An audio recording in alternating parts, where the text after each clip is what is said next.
किस तारीखी किरदार की वापसी होने वाली है? क्या फातिमा और फ्लावियुस की शादी दिखाई जाएगी? आखिर बुरसा कब फतह होगा? नाज़रीन इकरामी अस्सलाम वालेकुम। उम्मीद करते हैं कि आप सब खैरियत से होंगे और आप देख रहे हैं ज़ाविया। गुज़िश्ता एपिसोड हर लिहाज से शानदार रही। इस एपिसोड की तारीफ़ किए बगैर कोई भी ना रह सका। एक ही एपिसोड में इतने वाक़यात को कवर कर दिया गया जो आज से पहले कभी ना हुआ। यानी एक ही एपिसोड में यारिसार का फतह होना, ओरहान बे का सरदार बनना और इसके बाद ओरहान का इज़निक में जाना। खैर एपिसोड के एंड में जो ओरहान बे का एटीट्यूड था वो सबको पसंद आया। जब ओरहान बे कहते हैं कि जब तक मैं बात ना ख़त्म करूं बात ख़त्म नहीं होगी। आप इस एपिसोड को 10 में से कितने नंबर देंगे? नीचे कमेंट में अपनी राय ज़रूर दीजिएगा। अब बात करेंगे आने वाली एपिसोड के मतलब। सबसे पहले बात करते हैं इज़निक के मतलब, जिसके गवर्नर ने ओरहान बे से दोस्ती का हाथ नहीं मिलाया। इज़निक की आवाम ये जान चुकी है कि ओरहान का साथ देना वाकई में एक अच्छा फैसला होगा, क्योंकि ओरहान ने अवाम के सामने ही इज़निक के गवर्नर को धमकी दी है कि तुम बुरसा का साथ ना देना। और बुरसा का मुहासरा इतना तवील तब भी हुआ है कि इज़निक बुरसा की मदद कर रहा था और इस सिलसिले में ये मुहासरा 9 साल तक चला गया। अब ओरहान बे इज़निक के गवर्नर को यही समझा रहे थे कि अगर तुम बुरसा का साथ दोगे तो तुम्हारा हाल भी उसी की तरह होगा और बुरसा के अंदर इस टाइम कहत का राज है। वहाँ पर किसी भी सूरत कोई भी इमदाद अब नहीं जा सकती। अब इज़निक का गवर्नर बेशक बुरसा का साथ देना चाहे, लेकिन अब वो चाहते हुए भी ऐसा नहीं कर पाएगा, क्योंकि ओरहान बे ने तमाम सुरंगें अपने कब्जे में कर ली हैं। अगर इसके बावजूद ये गवर्नर बुरसा को इमदाद करना चाहे तो बुरसा के दाखिली दरवाजे के अलावा इसके पास कोई और चारा नहीं होगा और बुरसा के सामने पहले ही ओरहान बे 9 साल से बैठे हुए हैं। खैर इज़निक की आवाम अब गवर्नर को मजबूर करेगी कि तुम ओरहान के साथ दोस्ती कर लो, ये हमारे लिए फ़ायदा मंद है। लेकिन जवाब में इज़निक का गवर्नर अपनी ही आवाम को मारना शुरू कर देगा। जैसा कि टीज़र में भी देखा जा सकता है कि गवर्नर ने अपने ही बंदे मारना शुरू कर दिए हैं और ये इसलिए होगा कि अब अवाम इसको ज़्यादा मजबूर करेगी कि तुम ओरहान के साथ दोस्ती कर लो, लेकिन ये ऐसा नहीं करना चाहता। खैर इज़निक में ओरहान बे की बातों ने अवाम का दिल जीत लिया और वैसे भी ओरहान बे अदल इंसाफ के मामले में मशहूर थे और ये देखते हुए बुरसा का गवर्नर एक दिन बुरसा को ओरहान के हवाले कर देता है और अब भी ऐसा ही दिखाया जाएगा। बुरसा का गवर्नर बुरसा को ओरहान के हवाले कर देगा, जिसके बाद वो खुद मुसलमान हो जाएगा। अब क्या होगा कि ओरहान बे अपने चंद सिपाहियों के साथ बुरसा की सरहदों में आ जाएंगे, जिसके बाद इज़निक से जो भी इमदाद बुरसा पहुंचेगी उसको पहले ही रोक लिया जाएगा। जैसा कि टीज़र में देखा जा सकता है कि ओरहान बे ने बाज़ंतीनियों पे एक बार फिर से हमला किया है और ये हमला इसीलिए होगा कि इज़निक से बुरसा इमदाद जारी होगी,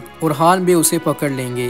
दूसरी ही जानिब ओरहान बे ने जो सोना हासिल किया है वो तैमूर तश को पेश किया जाएगा ताकि तैमूर तश के साथ इत्तेहाद कर लिया जाए और तैमूर तश बाज़ंतीनियों से अपना राब्ता ख़त्म कर देगा, जिसके बाद बुरसा को फतह करना और आसान हो जाएगा, क्योंकि तैमूर तश का इस सरजमीन पर आने का मकसद ही यही था कि बुरसा का मुहासरा ख़त्म करवा सके। लेकिन जैसा कि आप सब जानते हैं कि मंगोल हमेशा से टैक्स मांगते आए हैं, ये हमेशा से सोने के भूखे रहे हैं और अब ओरहान बे सोने के ज़रिए तैमूर तश को भी ख़रीद लेंगे, जिसके बाद बुरसा का गवर्नर जो मंगोलों के आसरे पर बैठा था उसकी कमर और कमज़ोर हो जाएगी और आखिरकार उसकी हिम्मत जवाब दे जाएगी और बुरसा को ओरहान बे के हवाले कर देगा। खैर टीज़र में देखा जा सकता है कि शाहीन शाह बे भी अब तैमूर तश से इत्तेहाद करना चाहते हैं। वो कहते हैं कि हम दोनों समझौता कर सकते हैं और यकीनन तैमूर तश को ये बात काफ़ी पसंद आएगी।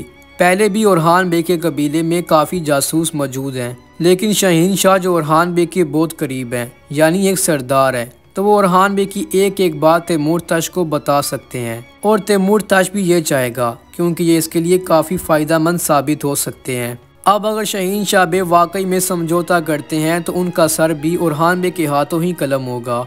लेकिन याद रखिएगा कि आने वाली 1 या 2 एपिसोड में तैमूर तश को साइड लाइन कर दिया जाएगा। जब वो सोना हासिल करेगा तो वापस लौट जाएगा और हो सकता है कि बुरसा की फतह के बाद वो वापस आ जाए।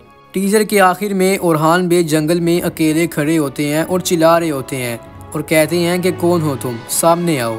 अब क्या यहाँ पर कोई तारीखी किरदार की एंट्री हो सकती है? नाज़रीन ऐसा फ़िलहाल तो नहीं होने वाला। क्या होगा कि ओरहान बेग कोई ख्याल देख रहे होंगे और ये ख्याल के सिलसिले में ही ये सीन दिखाया जाएगा, या फिर ऐसा हो भी सकता है कि कोई तारीखी किरदार सीरीज़ को ज्वाइन कर ले, क्योंकि एक अहम किरदार सीरीज़ को छोड़ने वाला है जो ओरहान बेग के करीबी साथियों में से था। हालांकि सीरीज में ऐसा है, तारीख में ऐसा कुछ नहीं था, और वो किरदार है जेड कुताई। जेड कुताई ने एक फिल्म साइन की है जिसके सिलसिले में जेड कुताई को अभी ब्रेक चाहिए और उसने सीरीज को छोड़ने का फैसला कर लिया है। आने वाली 1 या 2 एक साथ में जेड कुताई को शहीद करवा दिया जाएगा। और अब टीजर का आखिरी सीन यही बताता है कि कोई तारीखी किरदार सीरीज को ज्वाइन करेगा जिसके बाद जेड कुताई की कमी नहीं होगी। अब बात करेंगे सबसे अहम टॉपिक पर, और वो टॉपिक है फ्लाव्यूज और फातिमा खातून का। गुज़िश्ता एपिसोड में ये बात तो वाज़िया हो गई कि फ्लाव्यूज वाकई में फातिमा खातून को चाहता है और वो वाकई में फातिमा खातून से मोहब्बत करता है। जब फातिमा खातून को तीर लगा तो जिस तरह फ्लाव्यूज तड़प रहा था, इससे मालूम होता है कि फ्लाव्यूज फातिमा खातून को चाहता है। और दूसरी ही जानिब फातिमा खातून भी फ्लाव्यूज के ख्याल देख रही हैं। तो क्या अब ये दोनों एक हो सकते हैं? जब फातिमा खातून को फ्लाव्यूज की हकीकत मालूम होगी तो क्या इसके बाद भी फातिमा खातून फ्लाव्यूज को कबूल कर लेंगी? तो एक तरफ है उस्मान बे की बेटी और दूसरी ही जानिब है बाज़ंतीनियों का कमांडर।